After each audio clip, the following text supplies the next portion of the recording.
다녀오시기 바랍니다.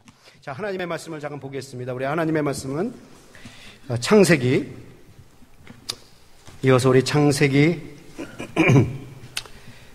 5장 21절부터 22절까지, 그 다음에 우리 사무엘상 2장 35절, 그 다음에 역대상 28장 9절을 우리 함께 봉독하겠습니다. 제가 한 절, 우리 21절 제가 한 절 읽겠습니다. 에녹은 65세에 무드셀라를 낳고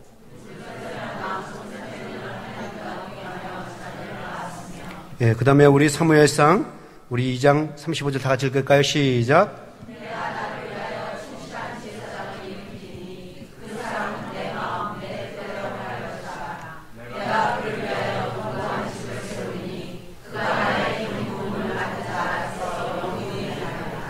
자, 역대상 28장 9절 다 같이 시작.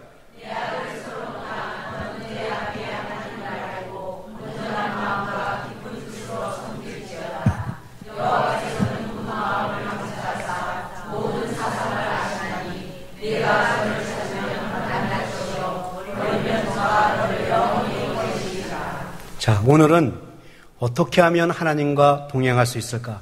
이제 그 비결에 대해서 공부하는 시간을 갖겠습니다. 우리 옆에 분들하고 잠시 인사할까요? 우리 하나님과 동행합시다.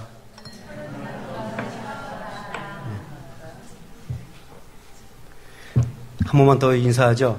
당신은 아름답습니다.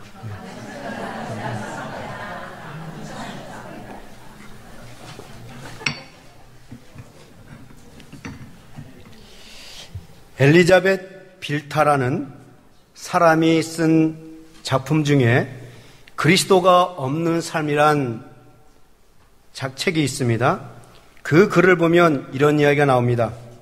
그녀가 2층 방에서 열심히 일하는 가운데 잠시 창밖을 내다보게 되었습니다. 그랬더니 파랑새 한 마리가 전깃줄에 앉아서 노래를 부르며 놀고 있었던 것입니다.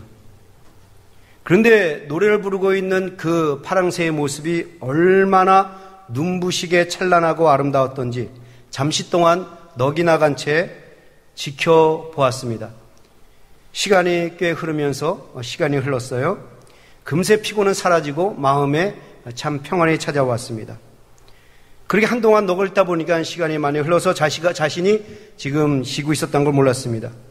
다시 그는 정신을 차리고 하던 일을 마무리 짓기 위해서 열심히 일을 했습니다. 그런데 자꾸 그 파랑새의 파랑새의 모습이 눈에 아른거리기 시작합니다. 보고 싶었습니다. 그래서 다시 그 창가로 가서 창밖을 내다보았습니다.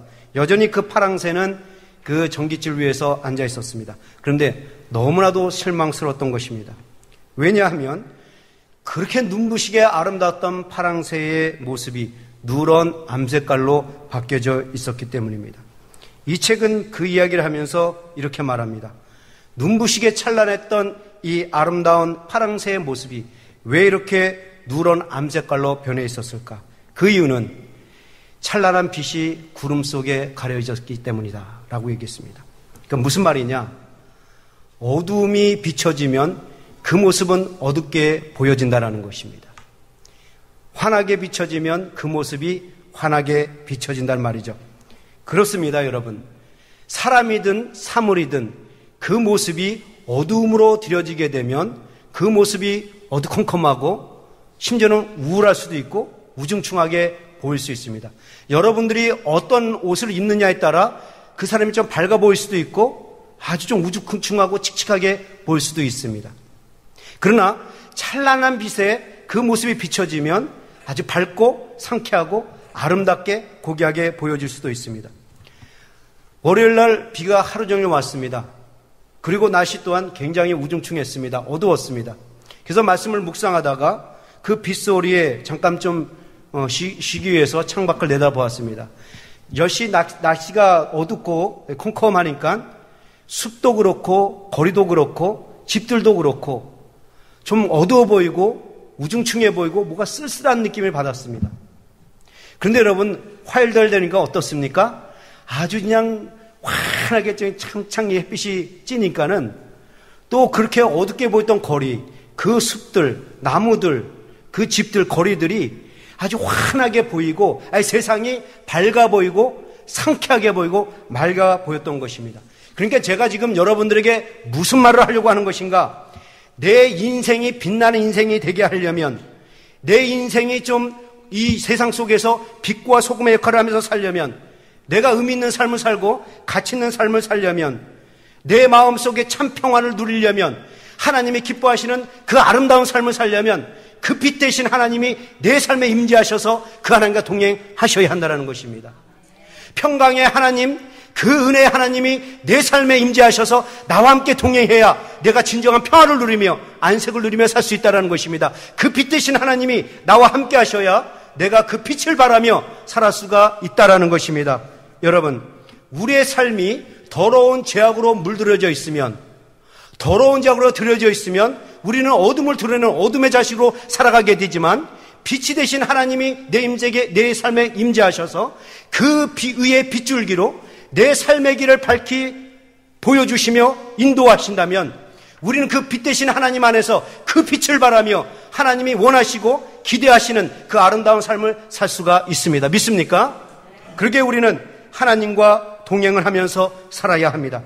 조지 밀러의 일기 중에 이런 글이 있어요. 여러분들이 아주 잘 아시는 그 조지 밀러의 일기. 5월 7일, 내가 매일 해야 할 일 중 가장 으뜸이 되고 우선이 되는 일은 하나님과 교제하는 일이다.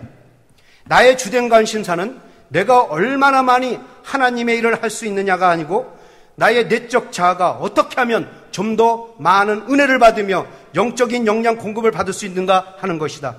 나는 믿지 않는 사람들에게 복음의 진리를 전해야 한다.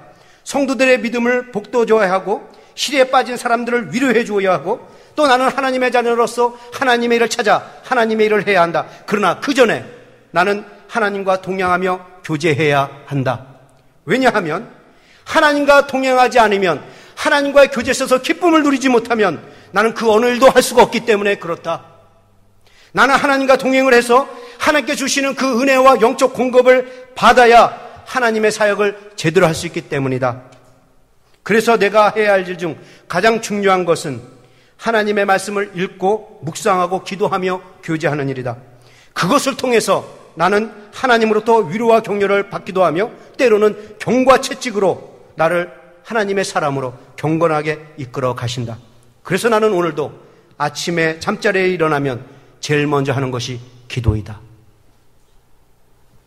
여러분, 지금 조지 밀러가 뭘 얘기하고 있습니까?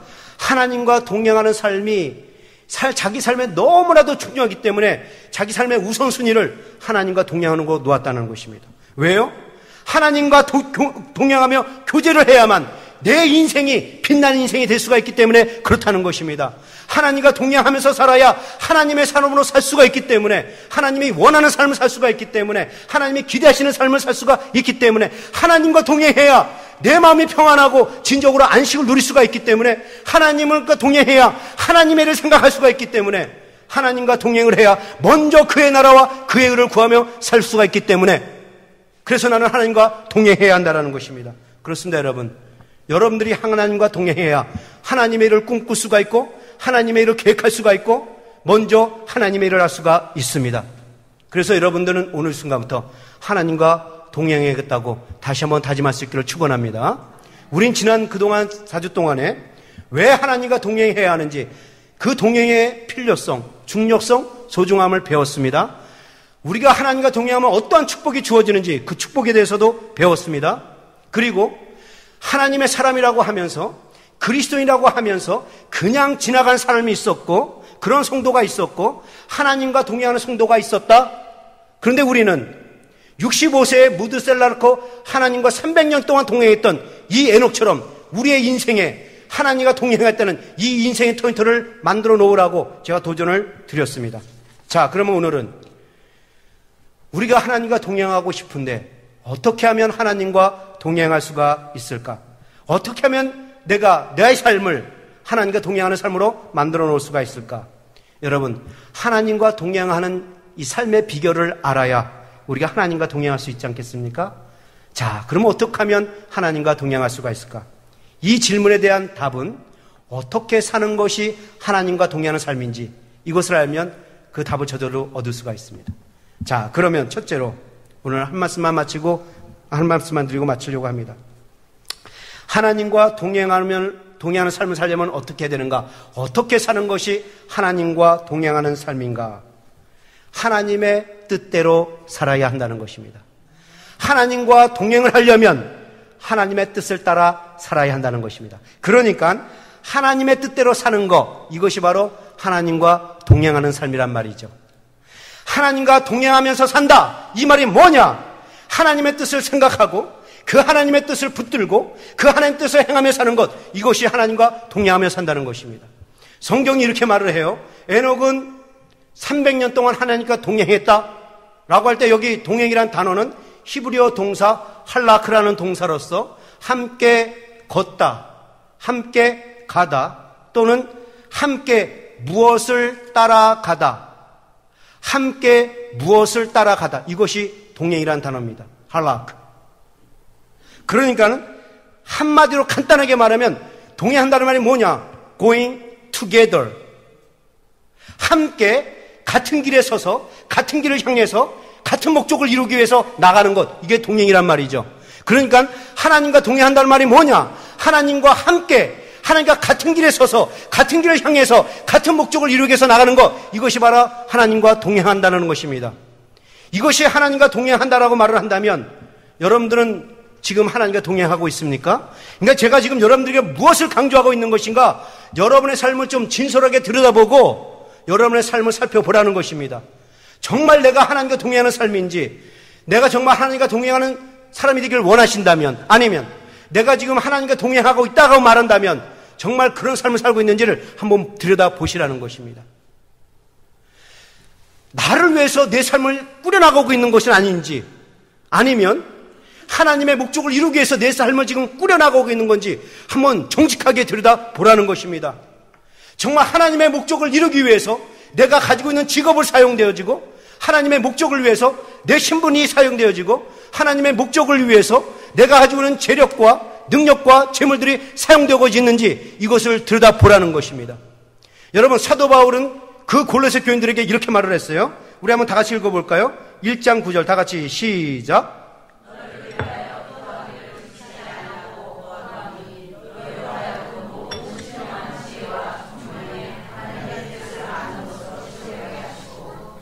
자, 사도 바울이 골로새 교인들에 간절히 바라는 것이 있어요. 그것이 뭐냐? 하나님의 뜻을 아는데 너희 모든 것을 다 사용하라는 것입니다. 그러기에 여러분들이 정말 하나님의 뜻을 이루기 위해서 내가 가지고 있는 직업이 사용되고 있는지, 하나님의 뜻을 이루기 위해서 내가 지금 열심히 공부하고 있는지, 내가 하나님의 뜻을 이루기 위해서 더 높은 곳에 올라앉으려고 하는 것인지, 내가 하나님의 뜻을 위해서 내가 가지고 있는 이 재능과 능력과 재물들이 사용되고 있는지 한번 정직하게 보시라는 것입니다. 그래서 여러분들이 하나님의 뜻을 위해서 여러분이 가진 모든 것들이 사용되어지고 있다면 지금 여러분들은 하나님과 동행하는 삶입니다. 이것이 바로 하나님과 동행하는 삶이란 말이죠. 여러분, 하나님과 동행한다는 것은 하나님의 뜻대로 산다라고 말씀을 드렸습니다. 그러면 우리가 하나님의 뜻대로 살려면 우리의 삶에서 가장 우선적으로 선행되어야 될 것이 뭡니까? 하나님의 뜻에 맞춰서 살아야 한다는 것입니다. 하나님의 뜻을 따르려면 우리가 하나님의 뜻에 맞춰야 한다는 것입니다. 하나님의 뜻에 맞지 않으면, 하나님의 마음에 맞지 않으면, 하나님의 생각과 같지 않으면 우린 같이 갈 수가 없어요. 하나님의 뜻과 같아야, 하나님의 생각과 같아야 우리가 하나님과 함께 같은 길에 서서 같은 길을 향해서 같은 목적을 이루기 위해서 나아갈 수가 있습니다. 그리고 그렇게 마음이 같고 생각이 같을 때 같이 가는 것이 즐겁고 재밌고 신나고 행복합니다.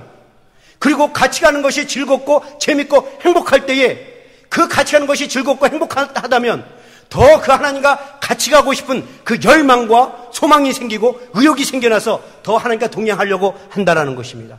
이 삶을 여러분들이 들여다보라는 것입니다. 정말 여러분들은 하나님과 동행하는 것을 원하시는 건지, 정말 하나님과 동행하고 싶어서 그렇게 마음이 못 견디는 건지를 여러분들이 들여다보시라는 것입니다. 여러분, 그래요. 마음이 같아야 같이 가는 것이 편합니다. 그리고 편하고 재밌어야 더 가고 싶은 마음이 생기고 의욕이 나는 것입니다. 여행도 마찬가지죠. 언제 출발해야 하는지, 언제 쉬는 것이 좋은지, 어디로 가는 것이 좋은지 서로 생각이 맞고 뜻이 같아야 이 여행 계획도 자연스럽게 생겨지고 또 이렇게 잘 짜집니다. 그런데 생각이 같지 않고 뜻이 맞지 않아 봐요. 여행하는 것이 힘들고 불편하고 짜증이 나고 심지어는 여행이 아니라 폭행이 되는 거죠. 서로 다투고 싸우는 이런 여행을 할 경우가 얼마나 많습니까? 여러분 부부 중에서 여행하다가 싸우는 부부 참 많지 않습니까? 그러니까는 여행 가기도 전부터 싸우는 부부가 있어요. 이런 곳으로 가자, 저런 곳으로 가자. 아, 이곳까지? 아, 저런 곳으로 가자. 아, 안 가! 이러다가 그냥 숲으로 돌아가는 경우가 얼마나 많습니까? 아니면 남편은 좀 큰 맘 먹고 부인, 우리 여행 갑시다. 그런데 다 그 말을 듣고 아내가 좋게 나오는 게 아니라 확 써붙이죠. 여행은 무슨 여행? 돈도 없는데 돈이나 벌어오지? 이 인간아? 그래서 이 여행객이 숲으로 돌아가는 경우가 얼마나 많아요. 아니면 여러분들 여행하던 도중에 싸우는 경우가 얼마나 많습니까? 이 길로 가면 빠른데 왜 저 길로 가느냐고. 그것 때문에 또 싸우는 부부도 있고, 왜 이런 곳에다 잠자리 만들었냐고. 그런 것 때문에 또 싸우는 사람도 있고, 미리 좀 준비해가지고 가오지. 이래갖고 또 아내한테 막 한마디 하고 또 싸우는 부부가 있고, 심지어는 이것부터 들리지 왜 저것부터 들렸냐고. 그거 얘기하다 또 싸우는 부부가 있고. 그러니까 여러분, 제가 지금 무슨 말을 합니까? 아주 짧은 여행이라도 서로 생각이 맞고 뜻이 맞아야 재밌지. 서로 생각이 틀리고 뜻이 다르면 그 여행이 불편하고 힘들다라는 거예요. 특히 마음이 안 맞는 사람끼리, 서로 불편한 사람끼리 여행하는 건 이건 진짜 고역이고 고통이고 힘들어요. 서로 마음이 맞는 사람끼리, 통하는 사람끼리 여행을 해야 재밌고 신이 나고 행복한 거 아닙니까? 어떤 사람이 이런 말을 해요. 그 어디로 가느냐에 따라서 여행의 재미가 더해진다. 맞습니다. 그런데 여러분, 누구랑 가느냐에 따라서 이 여행의 재미가 한결 더 나아진다는 사실 아십니까? 그는 마음이 맞는 사람, 내가 좋아하는 사람과 같이 가는 것과 불편한 사람끼리 가는 것과는 여행의 재미가 달라질 수 있다는 것입니다. 이게 이 마음이 맞아야 된다는 거예요. 여러분, 오늘날 많은 부부들이 이혼하고 가정이 깨지는 그 이유가 뭐라고 생각하십니까? 여러 가지 이유가 있겠지만 이 이혼한 부부들이 말하는 그 대표적으로 꼽는 이유가 뭐냐? 서로 맞지 않아서, 서로의 뜻이 맞지 않아서 이혼한다는 것입니다. 생각이 다르다라는 거예요. 성격이 너무나도 다르다는 것입니다. 뜻이 달라서 우리는 서로 맞지 않다는 것입니다. 너무나도 다르다는 것입니다. 서로 안 통한다는 것입니다. 그래서 우리는 더 이상 같이 살 수 없고 갈라서서 따로 살 수밖에 없다라고 얘기합니다. 여러분, 동행과 이혼의 차이가 뭔지 아십니까? 동행은 뜻을 같이 해서 같이 나가는 것이 동행이고, 이혼은 뜻이 달라서 맞지 않아서 갈라서서 다른 길로 가는 것이 이게 이혼입니다. 제가 지금 여러분들에게 이혼이 합당하다고 얘기하는 거 아닙니다. 근데 충분히 이해가 간다는 얘기입니다. 왜냐하면 생각이 맞지 않고 뜻이 다르면 같이 사는 것이 참 힘듭니다. 어려워요. 그렇습니다, 여러분. 우리 이런 말이 있지 않습니까? 쿵짝이 맞아야 재밌고 신이 난다. 쿵짝이 맞아야 돼요. 제 아들이 오늘도 이 드럼을 쳤는데 막 자기 마음대로 아무렇게 막 쳐봐요. 그냥 그게 재밌습니까? 신이 납니까? 이 쿵짝이 맞아야 돼요. 인간은 부부가 그렇다는 것입니다. 서로의 뜻을 알아서 서로의 뜻을 좀 세워주고 서로의 뜻을 존중해 줄 때에 같이 사는 것이 즐겁고 행복하고 좋고, 그렇지. 그런데 만약에 서로 뜻이 달라보세요. 왼수로 고통스럽게 사는 경우가 얼마나 많습니까? 그러니까는 건강한 부부가 되려면, 정말 이 행복한 부부가 되려면 뜻이 맞아야 한다는 것입니다. 사업도 마찬가지죠. 사업을 할 때 마음이 맞는 사람끼리 동업을 해야 동업이 잘 됩니다. 그런데 생각이 다르고 운영 체제가 서로 다른 사람끼리 만나면 손잡고 일하는 것이 힘들어요. 교회 사역도 마찬가지입니다. 주의 일을 하면 봉사하는데 서로 생각이 맞고 뜻이 맞고 마음이 같을 때에 봉사하는 것이 재밌고 신이 나지, 주의 일을 하는데 항상 이게 사사건건 시비를 걸고 트집을 잡고 브레이크를 걸고 자기 생각만 무조건 얘기하려고 하면 여러분, 이거 주의 일이 아주 고통스럽고 같이 일하는 것이 힘들고 고역이고 짐이 됩니다. 이렇듯이 하나님과의 동행이 그렇다는 것입니다. 우리가 하나님과 함께 동행을 하려면 하나님과 뜻이 맞아야 합니다. 하나님과 뜻이 맞을 때에 하나님과 동행할 수 있고, 그 동행하는 것이 재밌으면 더 하나님과 동행하려고 노력하고 애를 쓴다는 것입니다. 여러분, 그래서 아모스 선지자는 이렇게 얘기했어요. 아모스 3장 3절을 다 같이 한번 읽어볼까요? 시작. 아모스 3장 3절 시작. 아직 안 나왔습니까? 제가 읽겠습니다. 아모스 3장 3절. 두 사람이 의합지 못하고서야 어찌 동행하겠으며. 나왔습니까? 다시 한번 같이 읽어볼까요? 시작. 이 말씀이 그런 말씀이라는 거예요. 하나님과 동행을 하려면 뜻이 맞아야 하고 생각이 같아야 동행할 수가 있다는 것입니다. 그렇게 하나님과 뜻이 맞을 때 하나님과 동행하는 것이 재밌고, 재밌다 보면 더 하나님과 동행하려고 열정을 쏟게 되고 소망을 갖게 되고 의욕을 쏟는다는 것입니다. 여러분들이 정말 하나님과 동행하기를 원하십니까? 하나님의 뜻을 여러분의 뜻을 하나님께 마칠 수 있기를 축원합니다. 하나님의 뜻에 따라가기를 소원합니다.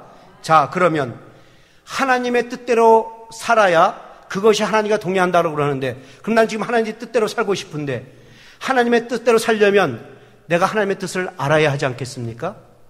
하나님의 뜻을 알아야 내가 하나님의 뜻에 맞춰서 사는 것이 아니겠습니까? 자, 그러면 하나님의 뜻을 알려면 어떻게 되느냐? 우리의 삶에는 반드시 이 두 가지를 적용해야 합니다. 첫째는 말씀 묵상이고, 두 번째는 기도입니다. 말씀을 가까이 하고 말씀을 묵상해야 되며 무릎 꿇는 이 삶이 있어야 우리는 하나님의 뜻을 알 수가 있습니다. 하나님의 말씀을 멀리하고 하나님의 말씀을 믿지 않고 기도하지 않으면 여러분 절대로 하나님의 뜻을 알 수가 없어요. 그러니까 이런 말입니다. 나는 하나님의 말씀을 묵상하지 않는데, 기도하지 않는데 이상하게 하나님과 동행은 되더라. 있을 수 없다라는 것입니다. 왜요?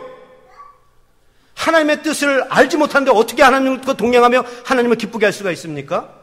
하나님의 뜻을 알 수 있는 방법은 오직 하나님의 말씀을 묵상하고 기도해야 합니다. 그래야 하나님의 뜻을 알 수 있고, 하나님의 뜻을 알아야 하나님의 뜻대로 동행할 수 있고, 그렇게 될 때 하나님을 기쁘게 하고 나도 기쁠 수 있다는 것입니다. 그래서 여러분들 하나님의 말씀을 묵상하십시오. 그리고 기도하십시오. 여러분, 왜 우리는 하나님의 말씀을 묵상해야 됩니까? 우리가 이해할 수 없는 저 초월자 하나님은 자신과 자신의 뜻을 계시를 하셨는데 어디다 계시를 하셨습니까? 성경에다 계시를 하셨습니다. 하나님은 자신과 자신의 뜻을 성경에다 다 계시 놓았어요. 그러니까 얼마나 감사합니까? 하나님을 이해하고 싶은데 그 이해할 수 있는 방법을 하나님께서 가르쳐 주셨어요. 성경에다가 모든 뜻을 밝혀 놓으셨습니다. 그래서 성경 안에는 하나님의 모든 뜻이 다 들어 있습니다. 하나님의 성경을 통해서 자기 백성들이 이 세상에서 어떻게 살아가야 할지, 어떻게 살아갔으면 좋은 것인지 하나님이 원하시는 마음, 또 우리들이 이 세상을 살아가면서 무엇을 바라보며 무엇을 생각하며 무엇을 이루며 살아갈지를 하나님은 자기의 뜻을 아주 분명히 밝혀 놓으셨습니다. 그래서 우리는 하나님의 말씀을 많이 읽고 묵상하고 깊이 연구를 해야 하나님의 뜻을 알 수가 있고, 그래야 하나님과 동행할 수가 있습니다. 그러니까 여러분들이 오늘 시간부터 말씀을 펼쳐 놓으십시오. 성경을 읽으십시오. 근데 우리는 성도라고 하면서, 하나님을 믿는다고 하면서 1년 내내 성경 한 번 읽지 않는 사람이 있습니다. 그나마 제가 우리 교회에 와서 아내가 이제 성경 통독을 1년 동안 하고 3년 동안 했습니다. 여러분 이제 성경 통독 안 하니까 어떻게 합니까? 여러분들 하십니까 계속? 10년 동안 신앙생활 했어도 성경 통독 한 번 안 한 사람이 있다라는 거예요. 매일은커녕 한 주간이 지나도 한 달이 지나도 성경책 한번 펼쳐놓고 묵상하지 않고 그냥 신앙생활한 사람이 있다라는 것입니다. 어쩌면 이 중에서도 내가 성경 말씀을 왜 읽어야 되는지 그 필요성, 그 중요성, 소중함도 모른 채 살아간 사람들이 있다라는 거예요. 그러면서 신앙생활한다라는 것입니다. 그러니까 이런 거예요. 하나님의 말씀을 읽지 않고서 그러면서도 불구하고 나는 하나님과 동행하기를 원합니다. 이런 생각을 가지고 사는 성도가 있다는 거예요. 하나님의 말씀을 읽지 않고서도 나는 하나님과 동행하기를 원합니다. 자신은 말씀을 읽지 않으면서 하나님 주여 나와 동행하여 주옵소서. 주님과 동행하기를 원합니다. 이런 소망 가지고 신앙생활하는 사람이 있다라는 것입니다.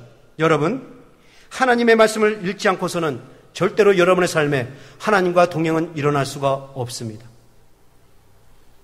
교회에서 열심히 봉사하며 종교적인 행위를 할 수 있을지 모르지만 하나님의 말씀을 묵상하지 않은 삶에는 결단코 하나님과 동행하는 삶은 일어나지 않습니다. 그러니까 제가 지금 여러분들에게 무슨 말씀을 드리냐, 말씀 묵상이 없는 신앙생활은 종교적인 신앙생활이요, 형식적인 신앙생활이요, 크리스찬의 그 타이틀만 안고 사는 껍데기 신앙생활이요, 가짜 신앙생활을 하는 것이라는 겁니다. 제가 왜 이렇게 담대하게 하느냐, 여러분, 예수님이 마태복음 12장 50절에서 이렇게 말씀하셨어요. 제가 읽을게요. 누구든지 하늘에 계신 내 아버지의 뜻대로 하는 자가 내 형제요, 내 자매요, 내 모친이라고 말씀하셨어요. 그 무슨 말인가? 하나님의 뜻대로 사는 사람이 하나님의 사람이라는 것입니다. 하나님의 뜻대로 사는 사람이 하나님의 형제요, 하나님의 가족이라는 것입니다. 하나님을 믿는다고 하면서 나는 하나님의 뜻대로 살지 않은 경우가 얼마나 많습니까? 다시 말해서 난 하나님을 믿는다고 하면서 말씀대로 살지 않아서, 말씀을 묵상하지 않아서 하나님 뜻대로 살지 않는 사람들이 얼마나 많냐는 얘기입니다. 그것이 바로 껍데기 신앙생활을 한다는 거예요. 여러분들이 좀 더 이해하기 쉽게 한 부부 예를 들죠. 부부가 한 침대에서 같이 살을 맞대고 산다고 해서 다 정상적인 부부입니까? 부부가 한 침대에서 살을 맞대고 산다고 해서 다 온전한 부부라고 말할 수 있고 다 건강한 부부라고 말할 수 있습니까? 부부가 한 침대에서 살을 맞대고 산다 할지라도 서로 생각이 달라서, 뜻이 달라서 다투고 싸우며 억지로 살아가는 부부들이 얼마나 많습니까? 마지못해서 자식들 때문에, 주변의 눈 때문에, 혼자 사는 것이 막막해서 그래서 같이 살아가고 있는데, 같이 살아가고 있지만 그냥 가짜 부부 흉내 내면서, 그냥 부부 흉내만 내면서 그렇게 뜻을 달리하며 살아가는 사람들이 얼마나 많습니까? 이것이 바로 형식적인 부부 생활이요, 껍데기만 있는 부부 생활이요, 가짜 부부 생활이라는 것입니다. 지금 하나님께서 이 말씀을 하시는 거예요. 하나님의 사람으로 산다고 하면서 하나님 말씀대로 살지, 하나님 말씀 묵상하지 않아, 하나님의 뜻을 몰라, 하나님 뜻대로 살지 않냐고, 하나님의 뜻과 정반대의 삶을 살고 있는 그 가짜 신앙인들이 있다라는 것입니다. 껍데기 신앙인들이 있고 종교적인 신앙생활하는 사람들이 있다라는 것입니다. 여러분들이 정말 하나님과 가까이 하기를 원하십니까? 말씀을 묵상하라는 거예요. 왜 우리는 껍데기 신앙생활하고 있느냐? 왜 종교적인 신앙생활하고 있느냐? 이 모든 것이 하나님 말씀을 가까이 하지 않기 때문에 그렇다는 것입니다. 그러게 여러분들이 정말 그리스도를 살려면, 하나님의 사람으로 살려면 이 시간부터 말씀을 펼쳐놓고 말씀을 묵상하며 말씀과 가까이 해야 한다는 것입니다.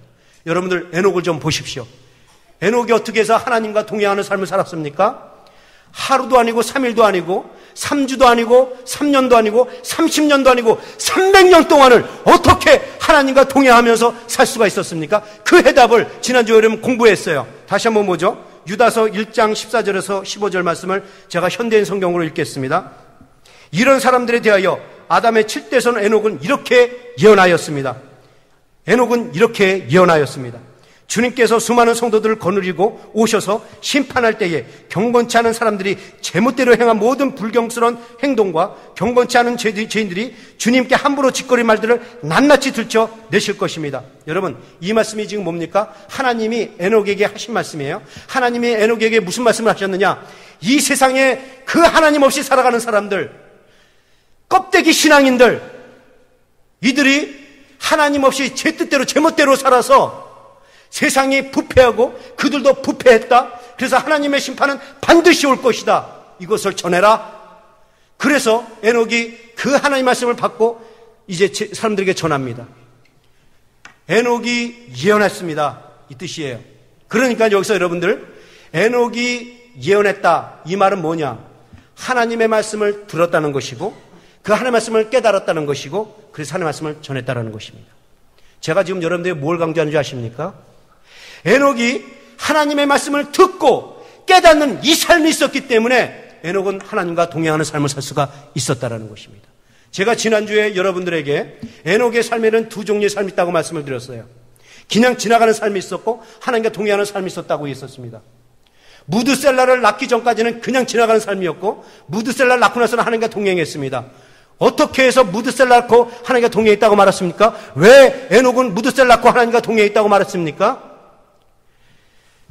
부패하고 타락한 세상에 하나님의 심판이 있다는 사실을 몰랐을 때는 하나님이 없는 삶, 하나님과 상관이 없는 삶, 하나님과 동행하는 삶이 아니었다는 것입니다. 그러다가 부패한 세상에 부패한 인간들에게 하나님의 심판이 있다는 것을 깨닫는 그 순간 에녹은 하나님과 동행하는 자리로 돌아섰다라는 것입니다.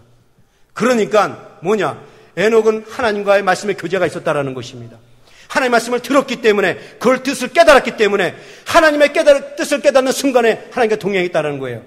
그러게 여러분들이 하나님과 동행하기를 원하십니까? 하나님의 말씀과 가까이 되고 그 말씀 속에서 하나님의 뜻을 깨달아야 합니다.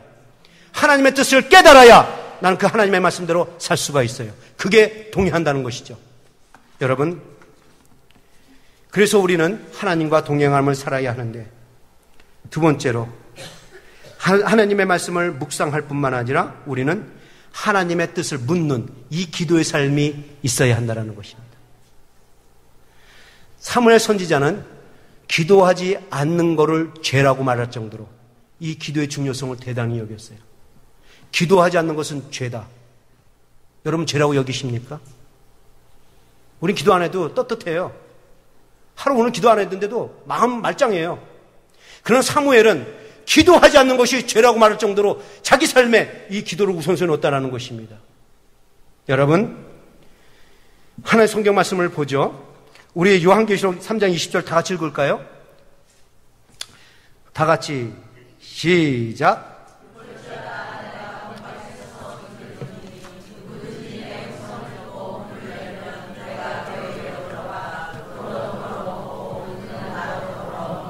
예, 제가 한 구절 빼놓고 그 먼저 읽겠습니다. 사사기부터 있죠. 사사기 18장 5절 말씀 읽죠. 다 같이 시작.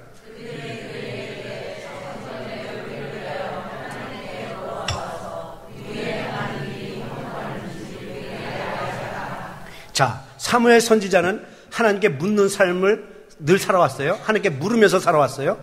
이렇듯이 오늘 이 사사기 18장 5절에서도 보면 이런 내용입니다. 여호수아가 가나안 땅을 정복하고 아직 땅이 분배되지 않은 상태였어요.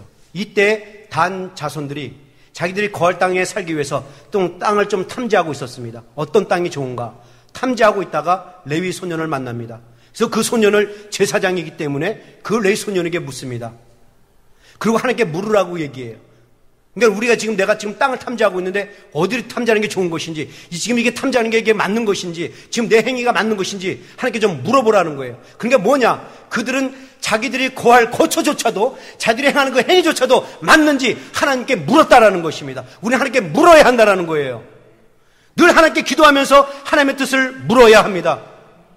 내가 오늘 무엇을 할지, 무엇을 결정할 때도 하나님이라지면 어떻게 결정할 것인지, 하나님이 싫으면 어떻게 할 것인지 물으셔야 돼요.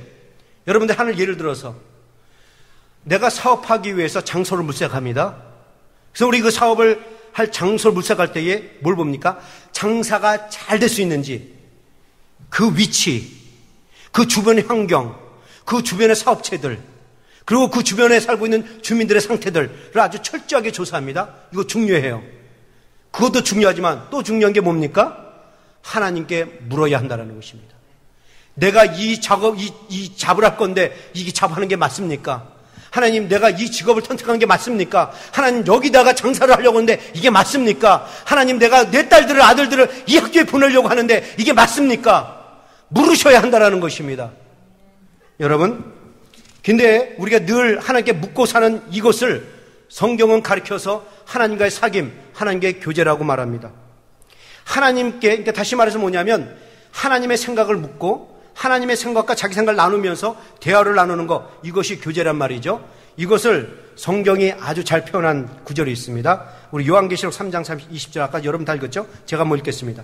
볼지어다 내가 문 밖에 서서 들으노니 누구든지 내 음성을 듣고 문을 열면 내가 그에게로 들어가 그로 더불어 먹고 그는 나로 더불어 먹으리라. 이 말씀이 뭐냐면 주님이 내게 들어와서 나로 더불어 먹고 나는 주님과 더불어 먹는다는 거예요. 무슨 말입니까? 지금 예수님이 식인종이라는 얘기입니까? 너희들도 식인종이 되라 그런 얘기입니까? 우리 서로 잡아먹자. 지금 그 얘기하는 겁니까? 지금 나는 너로 더불어 먹고 너는 나로 더불어 먹는다. 이것이 뭐냐? 서로 먹고 마시는 관계. 그러니까 아주 친밀한 관계를 맺는 것을 말합니다. 주 안에서, 난 주 안에서, 주님은 내 안에서 서로 먹고 마시며 서로 생각을 주고받고 서로 생각을 묻고 그리고 그 생각을 따라서 사는 것. 이것이 바로 교제라는 거예요. 이 친밀한 교제를 하라는 것입니다. 이 친밀한 교제를 해야 우리는 하나님의 뜻을 알 수가 있다는 것입니다. 사랑하는 성도 여러분, 오늘 여러분들이 하나님께 동행하기를 원하십니까? 하나님과 친밀한 교제를 나누십시오. 오늘 하루를 시작하면서 하나님, 오늘 하루를 시작합니다. 내가 이 하루를 어떻게 시작해야 되겠습니까? 오늘 하루도 잘 지낼 수 있도록 인도해 주옵소서, 도와주옵소서. 이 하나님께 기도하며 묻는 시간이 있어야 합니다. 내가 결정할 때 이것이 하나님 맞습니까? 여러분 직장에서 일을 처리할 때도, 중요한 일을 처리할 때도, 진로를 결정할 때도 하나님께 물으십시오. 말씀을 마칩니다. 사랑하는 성도 여러분, 여러분들이 정녕 하나님의 사람인다면 좀 제발 하나님의 뜻을 알려고 합시다. 이왕 신앙생활을 하는 거 하나님을 기쁘시게 하며 하나님이 원하시는 그 삶을 살아야 하지 않겠습니까? 그런데 하나님의 뜻을 알지 못해서는 하나님을 기쁘시게 할 수가 없다라는 것입니다. 사랑하는 성도 여러분, 여러분들이 성경을 덮어놓고서는, 기도의 물을 끊는 이 삶이 없고서는 여러분 절대로 하나님을 기쁘게 할 수가 없습니다. 왜? 하나님의 뜻을 알아야 하나님의 뜻을 행할 수 있고 그래야 하나님을 기쁘게 할 수 있기 때문에 그렇습니다. 내 심령 속에서 하나님의 말씀이 읽혀지고 내 심령 속에서 하나님과 대화하는 이 시간, 하나님께 묻는 이 시간이 있어야 여러분들은 하나님을 기쁘게 할 수가 있습니다. 그래서 여러분들 시편 기자는 이렇게 말해요. 시편 8절 다 같이 읽죠. 시작.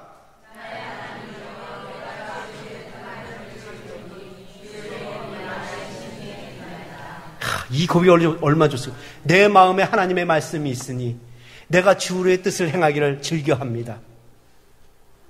마음의 심령에 하나님의 말씀이 늘 익혀지기를 축원합니다.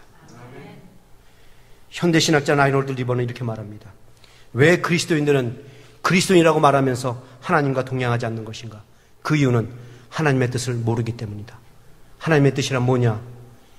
이 세상을 행위대로 심판하신다는 것과 하나님을 찾고 하나님을 따르는 자에게는 상을 주신다는 것, 이것이 하나님의 뜻이다. 이 하나님의 뜻을 알면 제멋대로 살지 않고 방탕하며 살지 않고 세상 정욕만을 위해서 살지 않고 우주의 심판자로 오실 그 주님만을 바라보며 주님의 뜻을 행하며 살 것이다. 맞습니다. 옳습니다. 여러분들이 왜 내 멋대로 사는 줄 아십니까? 이 행위대로 심판할 그 심판날을 여러분 생각하지 않기 때문에, 행위대로 하나님이 보상하시고 대가를 치르고 상을 주신다는 이 하나님의 뜻을 여러분 생각하지 않기 때문에 그렇습니다. 사랑하는 성도 여러분, 오늘 여러분들은 말씀을 펼쳐놓고 말씀을 묵상하는 삶을 사시고 무릎 꿇는 기도의 삶을 살아서 늘 하나님 뜻대로 살아 여러분 모두에게 동행하는 삶이 있어지기를 축원하며 하나님과 동행함으로 인해서 늘 여러분의 삶이 기쁘고 행복하고 편안할 수 있기를 주님의 이름으로 축원합니다. 기도하시겠습니다. 여러분, 이 시간은 그 하나를 배웠습니다. 하나님과 동행하고 싶습니다. 하나님과 동행을 하려면 어떻게 해야 하는가? 하나님의 뜻을 알아야 한다는 것입니다. 하나님의 뜻을 행해야 한다는 것입니다. 하나님과 동행을 하려면 하나님의 뜻을 따라 사는 것이 하나님과 동행하는 것인데, 그 하나님의 뜻을 알려면 말씀을 통해서, 기도를 통해서 하나님의 뜻을 알 수가 있습니다. 여러분, 오늘 결단하십시오. 하나님만이 여러분을 아십니다. 여러분들은 아무리 바쁜 와중에서도 성경책을 펼쳐놓고 그 오늘의 말씀을 묵상하며 사십니까? 하나님, 오늘 하루를 인도하여 주옵소서. 하나님 뜻대로 살게 해주옵소서. 기도하며 물으셨습니까? 혹시 그냥 지나가는 삶을 살고 있지는 않습니까? 기도하지 않고서도 죄책감을 느끼지 못하며 살아가고 있습니까? 지금 아하, 내가 영적으로 병들어 있구나. 사랑하는 성도 여러분, 지금 우리 교회는 기도라 이제 불이 붙었습니다. 금요일 날도 12명의 사람들이 나와서 이 강대사 앞에 나와서 다 쭈그리고 앉아 그 기도하는 모습을 제가 볼 때에 힘이 났습니다. 이 성도들이 12명의 성도가 있기 때문에 우리 교회는 적대로 죽지 않고 우리 교회는 영적으로 살아날 것이다. 사랑하는 성도 여러분, 금요일날 집에서 쉬고 계십니까? TV를 보고 계십니까? 그 시간에 여기 12명의 성도들이 나와서 쭈그려서 기도하는 그 모습을 여러분들 보시고 도전을 받으십시오. 여러분들의 기도가 살아야 여러분의 영혼이 살고, 여러분의 영혼이 살아야 이 교회가 살고, 이 교회가 살아야 이 지역이 살 수 있습니다. 오늘 여러분들 결단하십시오. 말씀대로 살고 기도하며 살겠다고 결단하십시오. 아버지 하나님, 이 시간 우리가 결단합니다. 아버지 하나님, 12명의 사도들이 된 것처럼 우리 교회 12명의 기도자들이 세워졌습니다. 아버지 하나님, 이 기도자들의 음성을 들으시고 우리 소노마는 침례교회도 하나님의 뜻대로 행하는 교회가 되게 하여 주옵소서. 인간적인 목회를 하는 것이 아니라 하나님의 뜻을 행하는 교회가 되게 하여 주시고, 하나님을 기쁘게 하는 교회가 되게 하여 주시고, 하나님과 동행하는 교회가 되게 하여 주옵소서. 아버지 하나님, 도와주시옵소서. 아버지 하나님의 말씀 감사합니다. 오늘 이 시간 이 목회자가 간절히 기도합니다. 여기서 예배드린 모든 심령의 변화가 있게 하여 주시옵소서. 결단한 예배가 있게 하여 주시옵소서. 아버지 하나님, 혹시 이 순간에도 그냥 귀 한 귀로 들었다 한 귀로 흐르는 분들이 있습니까? 오늘 도대체 무슨 말씀을 했는지 모르시는 분들 있습니까? 아버지 하나님, 그들에게 찾아가서 영적인 도전을 허락하여 주시고, 말씀을 묵상하겠다는, 기도하겠다는 이 열정과 의욕이 살아날 수 있도록 축복하여 주시옵소서. 하나님은 반드시 그 심판날에 그 행위를 보시고 갚아주신다고 하셨는데, 그 에녹은 그것을 깨달아 300년 동안 하나님과 동행했듯이 우리도 깨달아 하나님과 동행하는 이 삶이 오늘부터 있게 하여 주시옵소서. 예수님의 이름으로 감사하며 기도했습니다.